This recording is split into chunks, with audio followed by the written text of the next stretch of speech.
són els factors d'èxit i de fracàs a l'hora de cooperar?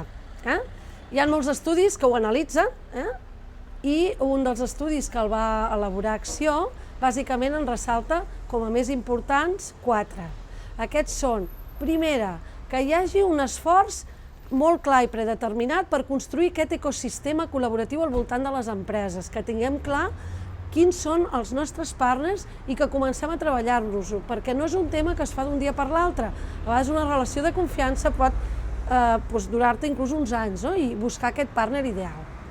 Treballar-se la capacitat de col·laborar. A vegades per col·laborar has de tenir molta paciència. Evidentment, hi ha un refrany que diu si vols anar ràpid, ves sol, si vols anar lluny, ves acompanyat. S'aplica perfectament aquí.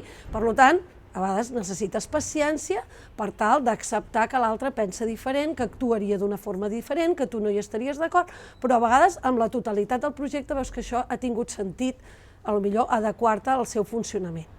Començar per col·laboracions complementàries, és a dir, jo aquí sempre acabo col·laborant al món de la cooperació, potser no és políticament correcte, però en el món de la parella, no? Si tu coneixes una persona i l'endemà te'n vas a viure amb ella o et cases amb ella, tens tots els números de que no vagi bé, perquè no et coneixes prou. Però en el món de la cooperació és igual. Necessites, primer, conèixer aquest partner, fer algun acord amb aquell partner, puntual, veure com treballes, perquè per molt que et diguis que funciones de la mateixa manera, no ho sabràs fins que no ho facis, i després acabaràs establint un acord conjunt. I després aplicar la cooperació a reptes conjunts més amplis i a reptes molt més ambiciosos, als quals jo sol no podria, i inclús a vegades poder-me arribar a pensar i per què no, potser de forma internacional, en un altre mercat, puc anar amb la competència, per què no?